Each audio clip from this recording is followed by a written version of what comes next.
Hello, it is Tuesday the 15th of October and today is pretty much set up, I think, as a continuation day of yesterday, unless something happens to reverse it. Let's talk about Bitcoin. It's quite amazing how the sentiment has changed from last Thursday when everybody was convinced that the world is going to end, and here we've had a really nice weekend rally. So let's take a look at the technicals and see if it's going to continue, because we haven't quite yet broken out of Bitcoin's consolidation range from the highs that we made in March of this year. So yesterday we had a really strong update, and so far we've had a really shallow pullback.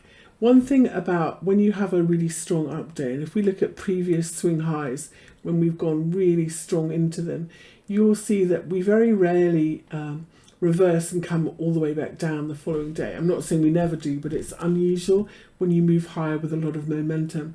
It's more normal to trade sideways, either do some back and fill or a little inside bar, or more likely continue higher with the trend. And so far today, that's what we are seeing. I'm a little bit concerned that until we actually break out of this consolidation range, we could be in a little bit of a situation like we were in 2019. Let's go back on this daily chart to show you what I mean. So if I feel like we're kind of here. When everything looked really good, if we look at this correction that we made in 2019, so this was the high here in June 2019, and this was the high here we made in February. So this was a very long correction. And very often if you draw a declining wedge, look, as we had here,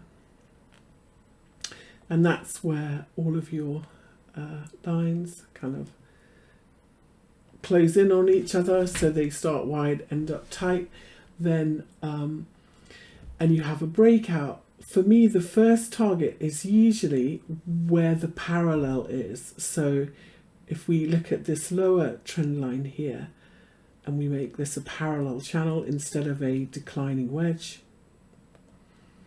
So I'm going to clone it so we've got the same angle, and I'm going to project it from this high.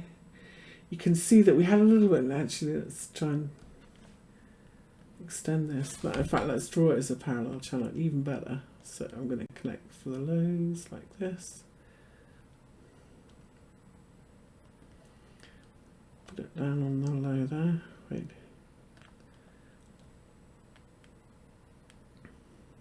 There we go. Project it from this high.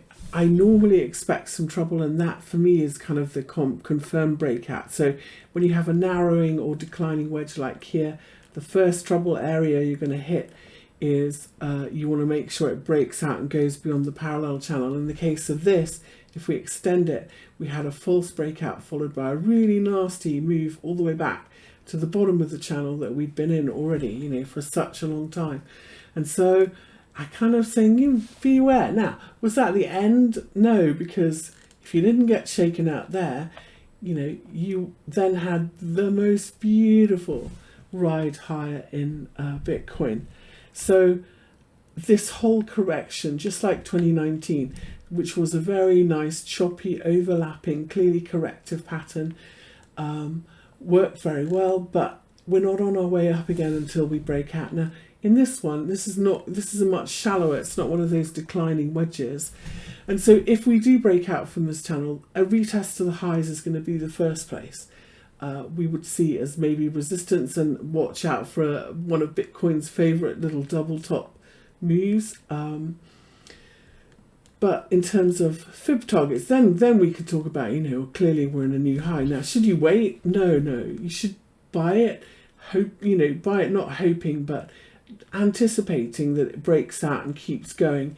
But you need to kind of always be aware of where the trouble areas are. So if I measure in terms of fib retraces from the high that we made in March to the low that we made on August 5th, we can see that these fib levels, let's put them all in, have been really well respected in terms of retraces and have made really good support and resistance levels. Now, the problem for me, when I look at this big swing that we made from the low on August 5th. We went to the 61.8, followed by a really deep retrace. That kind of sets us up for maybe a bearish Gartley pattern. What is a bearish Gartley pattern? It's a harmonic pattern where if your first, which is basically a trend continuation pattern. So if we say, well, the trend is lower, and it's basically a three-wave correction where your first swing is to the 61.8 and your second swing is to the 786 retrace level, and then that is the potential reversal zone around there. And they line up best when it's a 127 or 1618 extension from this drop. And the best ones also are kind of equal measured moves. So potentially at this next 786 fib level, which comes in here at 68,400, we have a little bit of a zone, and that's also the trend line from this high. It's also a fib level, and it's also, when we made swing highs in July, the level that we couldn't close above on a daily basis. So for a number of reasons, this and in fact, if we look left in this Bitcoin chart, we can see that actually this was a bit of a support and resistance level here in March as well. So 68.49 is where we could see a little bit of trouble and maybe some profit taking, and where we need to watch out, because that would mean that this whole rally was just a bearish continuation pattern. And if we measure the swings and see what the relationship between these two is, you can see that this is also where, if we measure from this August to 5th low to the high that we made at the end of August and project that distance from the low on the 6th of September, that's 68,789. So we've kind of got a $300 sort of resistance range. Now, Bitcoin almost never, doesn't turn on a dime at these levels, but we need to watch out that it doesn't spike above, make one of those really obvious false breakout, and then fall back below here, because potentially this is a bearish reversal. Now, I would normally say if you reverse at a 786 and you fall back underneath this 61.8 level, which is at 64,000, we're likely to see a bigger pullback. I would say actually if we do pull back here, that's where the support is going to be. Quite often the best entries are where you're wrong. Market will come back and test you. So 64,300 is key trend support if we keep going and we break out. I doubt if we do break out that we'll even come back that far. And I would say that I'd be more bearish for another nasty trip lower. Back underneath the daily 200 moving average and back underneath this 61.8 level if we look at it as a measured move. So I'm just going to hide everything else. So we go ABC, this 61.8 level, which is also really good support and resistance at 62,600. I would say we are likely to run back towards the bottom of the channel underneath there. So really strong at the moment. Just watch out. This could be a tricky area. Above it though, happy days. I really do think that we could be, if we can hold above it and keep going, that we're in our next swing higher, and yeah, let's see where we go from there. Remember, when we break out from a channel like this, the next place we are likely to see some trouble is a retest of the highs. So that's going to be our March highs, and that kind of lines up with where this swing is 1272 of this first swing higher. And if we continue above, so that's the second target then, 73,192. And above this new highs and above 73,192, 78,800 is where we will be 1.618 of this first swing. And that's a very common relationship. So that becomes target 3. But this is here at 68,800 is the really kind of tricky zone. We had a really classic bearish Gartley in the bonds, in the US 10-year bonds recently, same pattern. And it reversed the first time it touched it, and then it came back and faked everybody out with like a little tig above it, and then double topped with a nasty kind of swing failure pattern. So watch out for that. Tops often take time, and in Bitcoin the highs are almost always retested in these kind of zones. So, you know, you can afford to try the first time we touch it to try and wave the bumps, you know, a bit. But if we then see kind of a topping pattern or a double top, I think it may be setting up a bigger move lower. So, sorry, I've clicked on the chart. Next, let's take a look at ETH. Now, I traded ETH over the weekend because I thought ETH was set up to go higher in a pretty nice bouncy pattern. I liked how I thought we were seeing a nice kind of three-wave correction, and we were set for another wave higher. If we look at where we are in ETH, we have not quite broken out on this bottoming pattern, but I think if Bitcoin can break out, then ETH is likely to follow through. And if I measure from this high to this low, it's clear though that ETH is underperforming. Now, when I see a three-wave pattern like this, put the fib over whole swings, and I want to see a reaction at the 236 fib to make me think that that's what the market is looking at. And if not, I will take the most recent big swing or five-wave swing that I can see. And in this case, it seems to me that this is the one the market is looking at, because we got a much better reaction at this 236 fib and a double top reversal at this 38.2. When I see this pattern, I'm normally expecting, even in the most bearish scenario, a kind of, if we break these highs, a three-wave correction back to the 50%.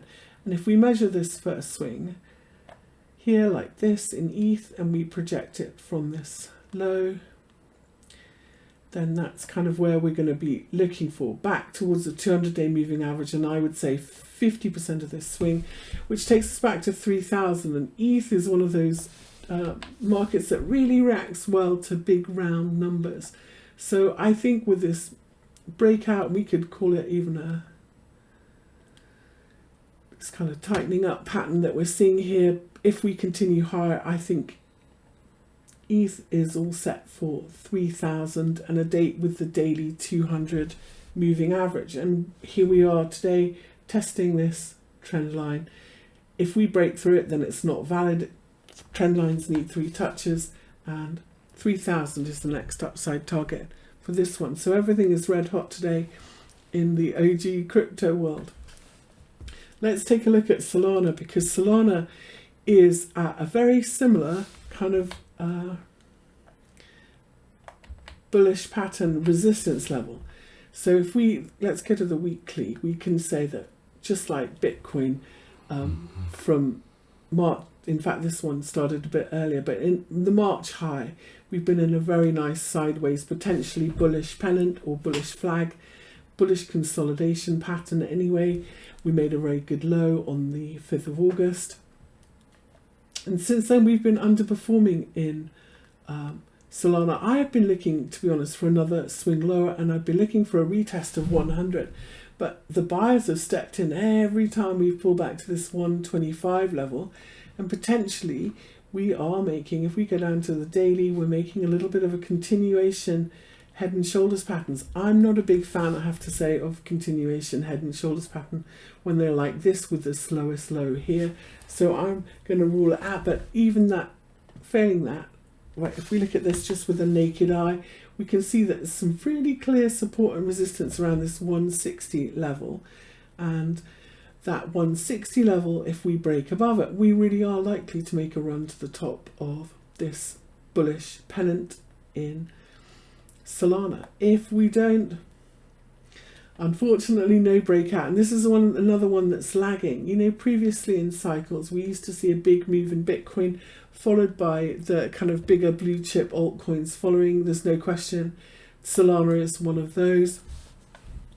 And even if we break higher, if we make a little fake out move higher, where would we be looking for? And if we break out from this consolidation, well, even if it's just corrective, I'm going to measure the first swing from the from the August low here.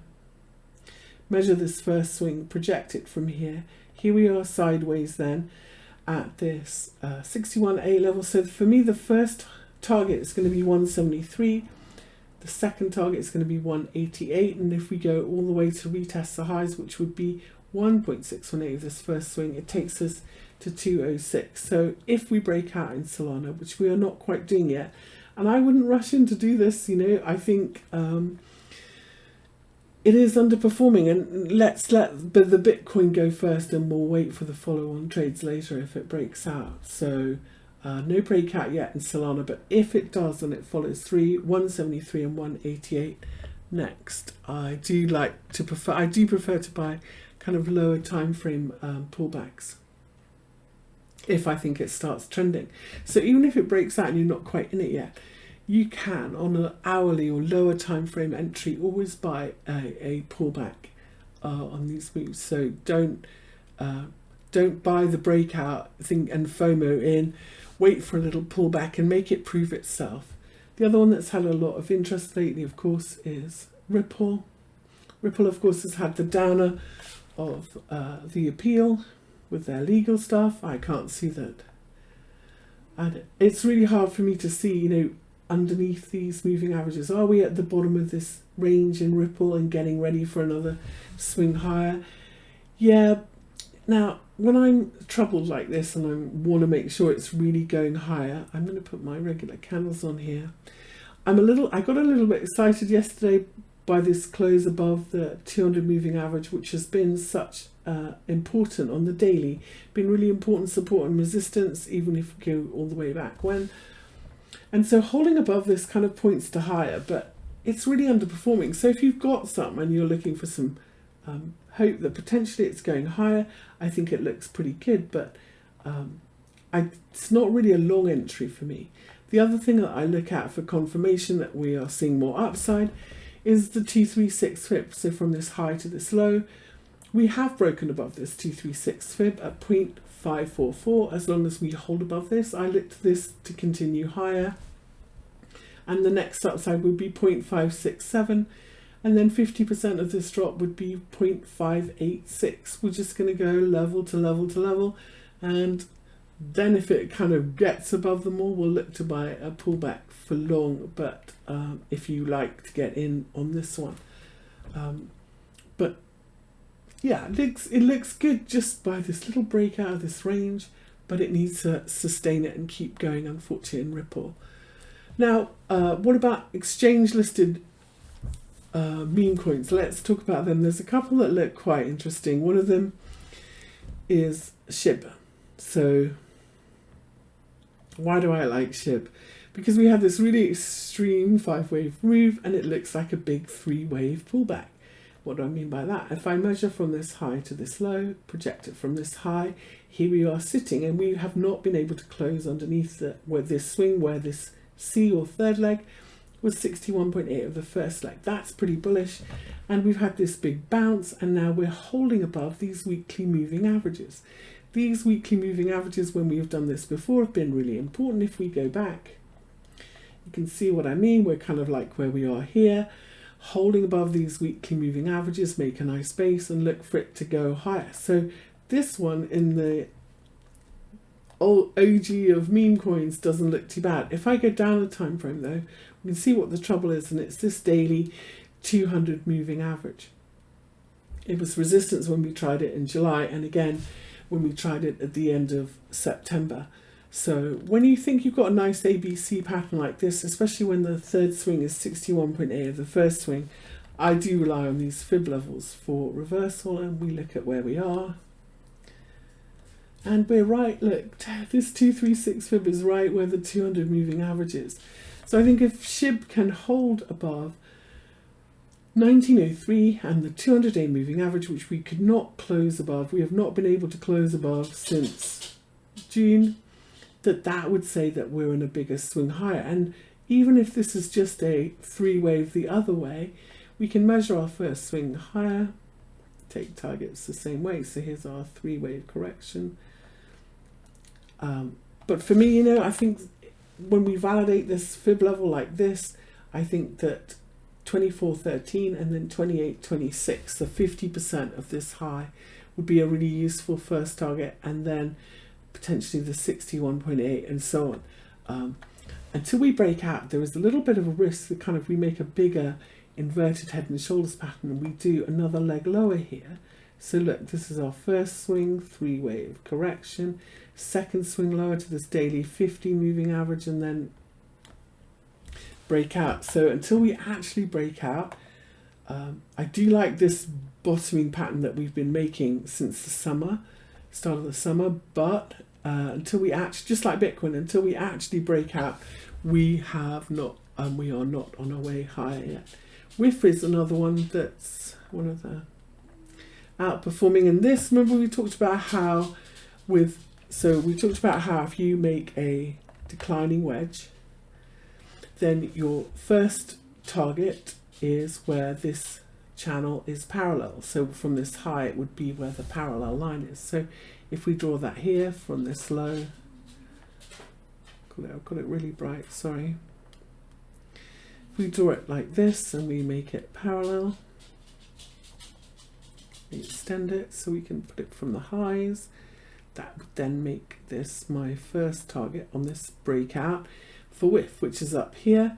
Also, I don't know if you've ever heard of a wolf wave, but if you see a wolf wave, which we had 5 waves lower here in width, they say that if you draw a line from the bottom of your wave 1 and the top of this wave 4, that your bounce or your breakout from this 5 waves down will end on the extension of this line. So that's how I've drawn this here, from the bottom of this wave 1 to the top of this wave 4. That lines up. So that's where they line up here. This is why I've got this little line on it here. And then let's look at the fib retrace levels from the low and see if they all line up and give us a better target here. So in WIF, I think buying pullbacks, that takes us, look, to the 61.8 fib level at kind of around 3484. It's not, actually I haven't drawn it quite right. There we go. 3412.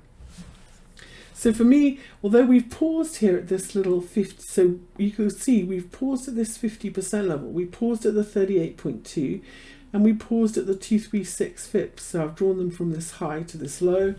So you can see that when we double topped at this 236 fib, and then when we got above it, it was support. Here we double topped at this 38.2. And now we have paused at this 50% level. That means that this, unless we don't want to, the 38.2 should now be really good support. If we close underneath it, it's at 2,500, 2.518.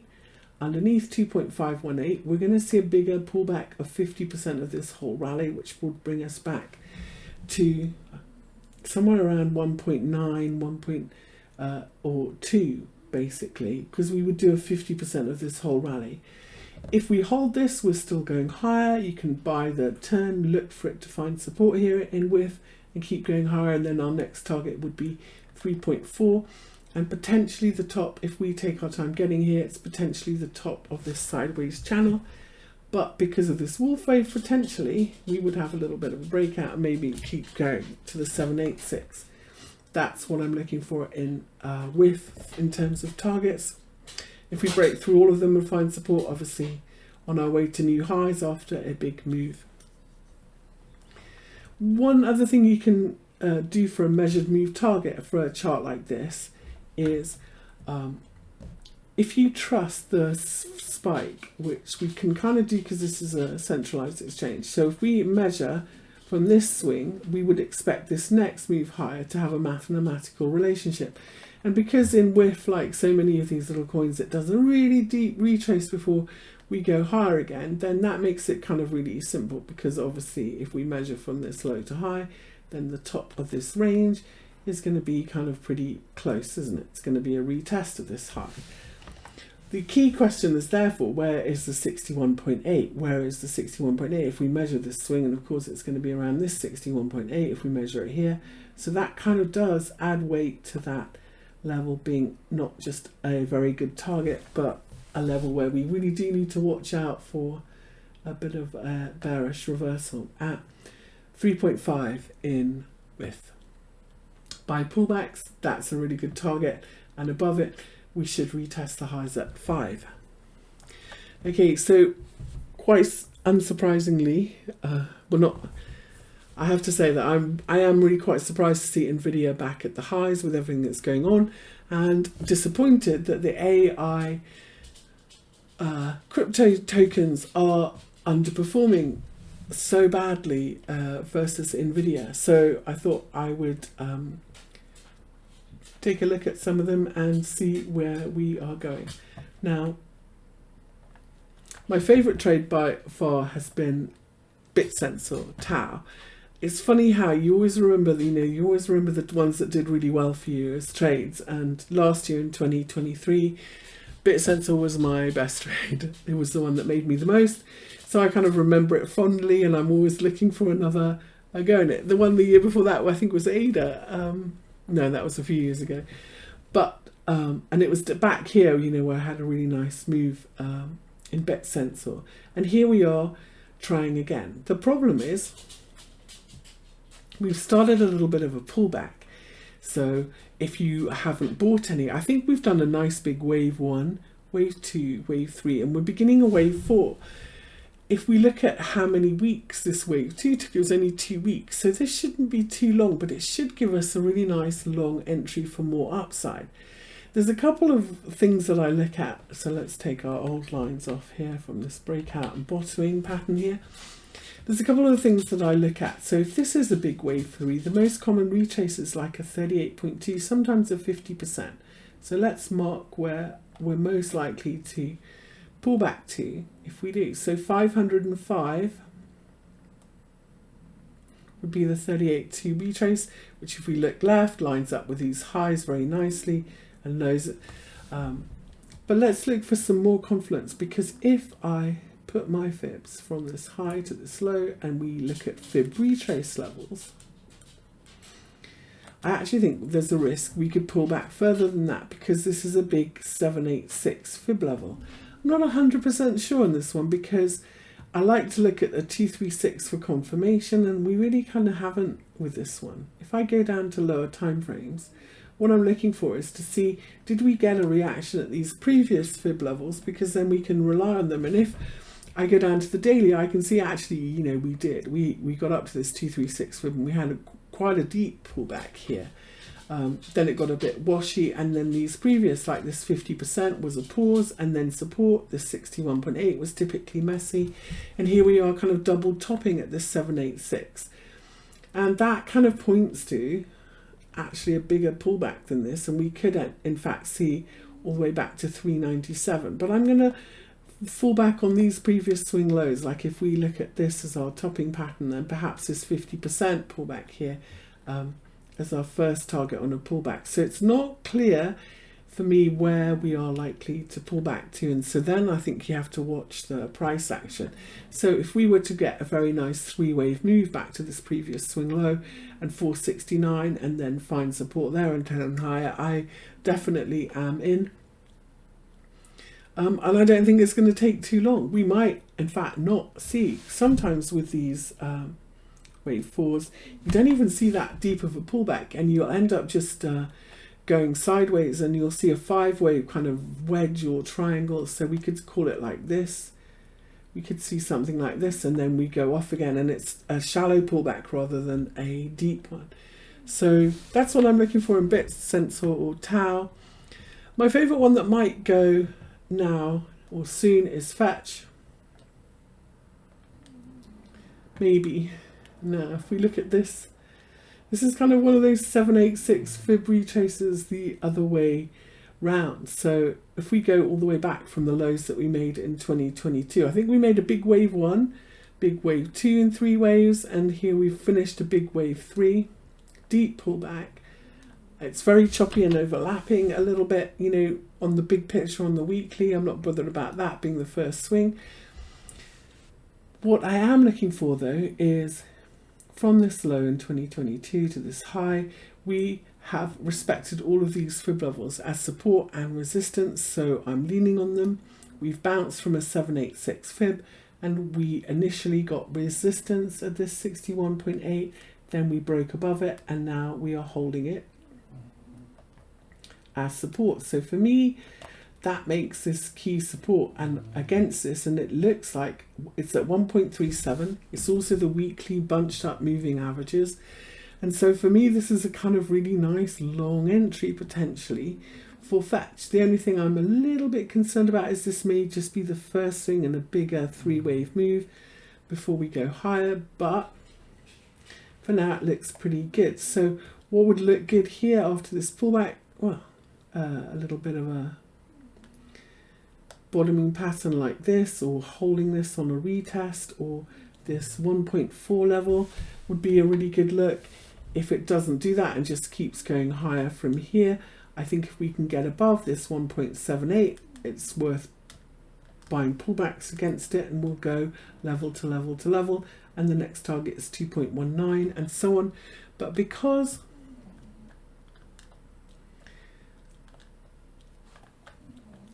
yeah, 1.77 and then 2.17 would be the 38.2 first target, and if we go beyond that, 2.67, and then, you know, we'll go level to level to level, looking for more upside. So this one is looking really interesting as a bottoming pattern here. You can see previously when we have pulled back to the moving averages, this is a bit like here, back in 2020 and 2021. Very nice big three waves back, and it took a while to make a bottom at these moving averages, but once we got going, I feel like we're kind of here. As long as these moving averages hold a support, we're going to look for this one to keep going, and I'm going to jump in on this one in fetch as well. Another popular one is render, and this is a good example now. This one from the 2022 lows didn't quite get down to the 786. I like the pattern though, because again, it's gone a little bit further, but this one unfortunately looks a little bit more like a three-wave correction, which that's the bearish argument.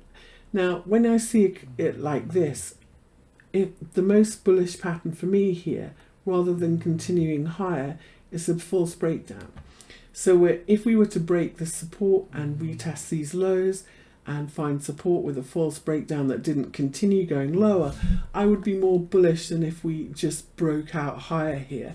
So potentially that would get my attention. I certainly wouldn't be selling it on the short side, and the main reason is this is looking like, if I measure from this low to high, this is looking like an equal measured move. So the level I'd like to see retested and held is 4.5. Underneath 4.5, I'm going to give up my bullish hopes for this one. But if we were to do that, I'd like to see a hold support, and then first target would be a back test of this 61.8 level at 7.37, and then above it, I think that this would be over, and we're on our way higher again in render. So that's what I'm watching for in that one. Okay, I'm going to be back with a meme coin update, which how to trade it, what to do. We need to be really careful with meme coins, and I'll talk about why in my next video. But let me know if there's anything you like that you'd like me to take a look at.